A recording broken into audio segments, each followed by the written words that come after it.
Hey guys, my name is TheRussianBadger and welcome to Harvest Day. This is the other map that's going to be going to Bad Company 2 from Bad Company 1. The other one being Oasis, and I already did a map preview on Oasis, as most of you probably already know. But if you haven't seen that yet, that map preview of Oasis, I'll leave a link in the description of this video so you can go see that if you'd like. But this is Harvest Day, so willkommen.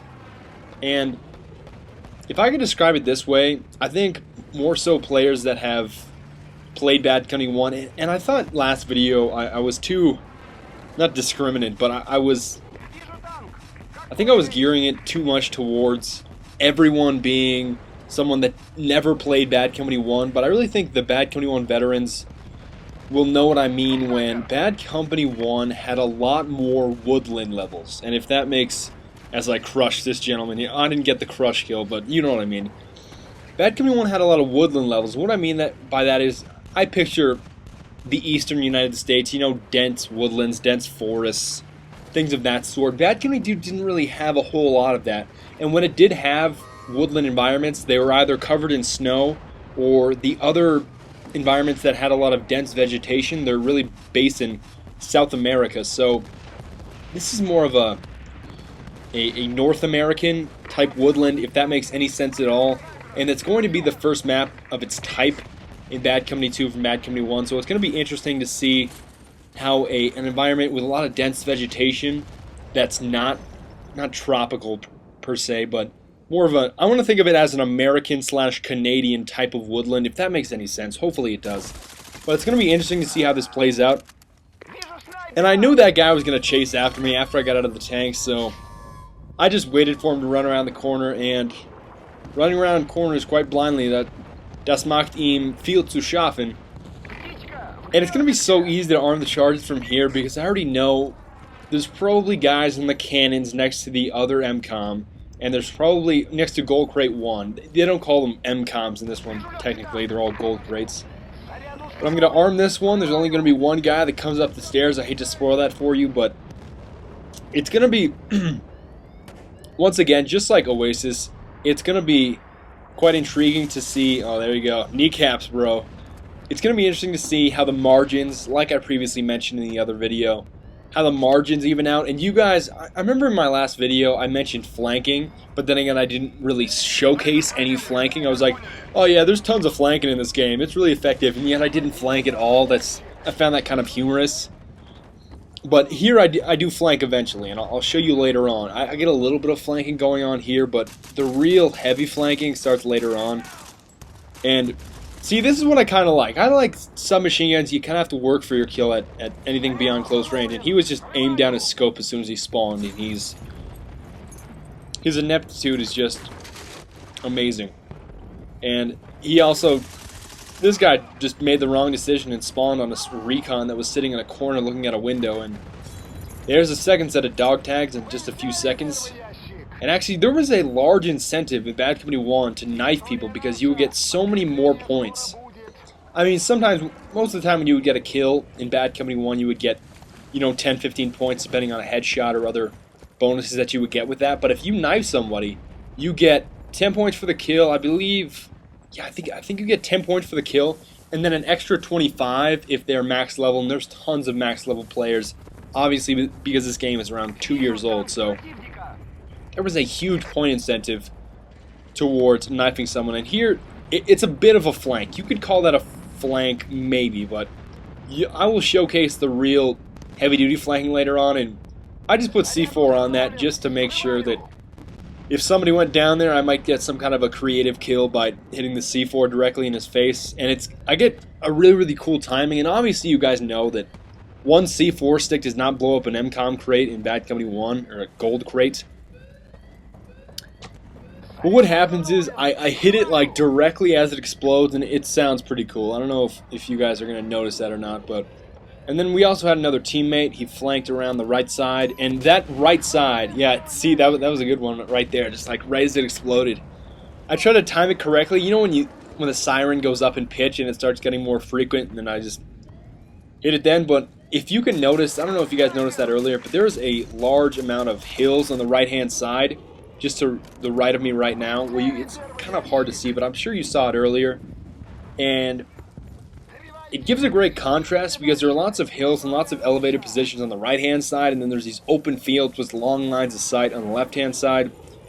But even so, that makes recons even more important, and those motion mines are also drastically important on these really wide open areas, and also in those hills when there's lots of tall trees where it's more difficult to see people. But see, I was just in a line of sight that was so, I mean, it's so wide. Look at this flank. This flank, I'm not quite hugging the outside of the barrier because obviously I'd be running on the road. But these maps, just amazing. I don't think you get a whole lot of this in Bad Company 2, but some of the maps in Bad Company 1 were just tremendous. And this isn't too difficult because once I get here, there's enough vegetation, or a small amount of vegetation, that's going to hide my approach all the way over to this crate over here. I don't even think that I even experience any enemies over here because they usually all stack on the other MCOM because that's usually the one that's gone to first.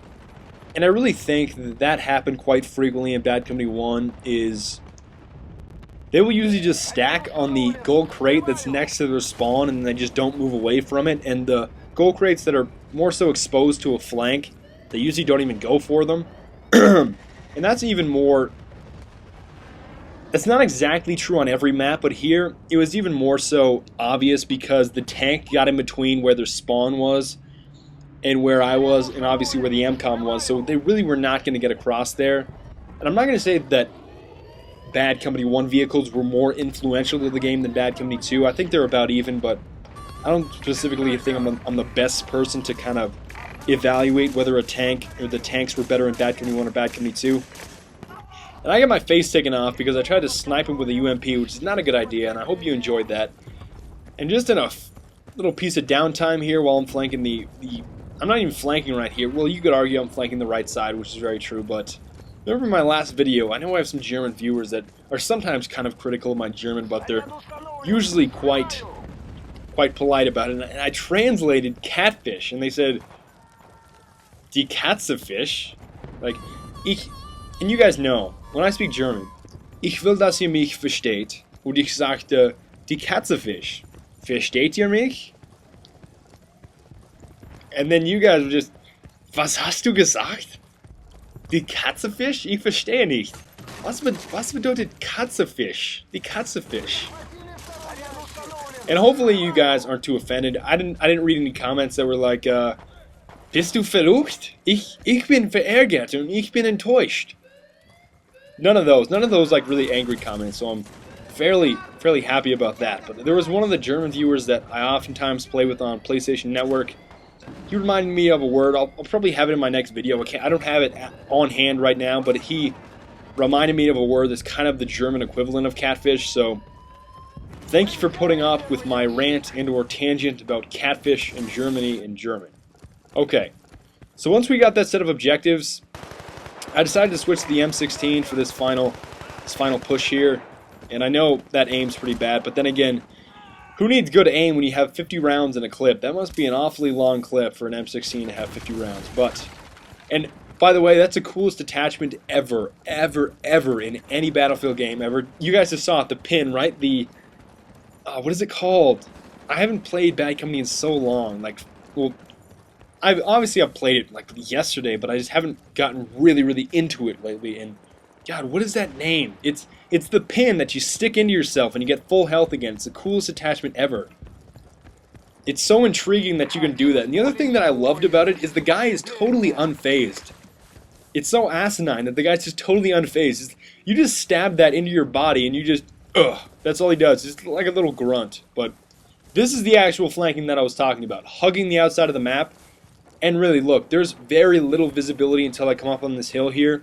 This is true flanking. And I thought this is where Bad Company 2 really contrasts with Bad Company 1 is they gave you a lot more room behind the enemy MCOMs. For example, okay, so Bad Company 2, they give you quite a bit of, in most cases, in some cases, they give you quite a bit of room on the flanks, but then behind, like near the enemy spawn, like way behind the enemy base or the enemy objectives, there's not a whole lot of room. But in Bad Company 1, there's always an overwhelming amount of room. And we cleaned these guys up pretty quickly. I believe some of my teammates just got out RPGs or C4, but There's really no way to stop that, and there also was crate bashing per se in Bad Company 1, but it really wasn't frowned upon that much, because it was like, if you were able to get into the enemy spawn and get right into their MCOMs, you deserve to C4 it, but it was, I feel like it was sort of different, and I never really, I've talked with other Battlefield Bad Company 1 players, and they're not totally against it, like it's a total sin like in Bad Company 2, and I know a lot of you guys hate crate bashing in Bad Company 2, but this has been the preview of Harvest Day. I want to thank you guys for watching, and I will see you next time with perhaps some Bad Company 2. Probably some Bad Company 2. Auf Wiedersehen und bis bald.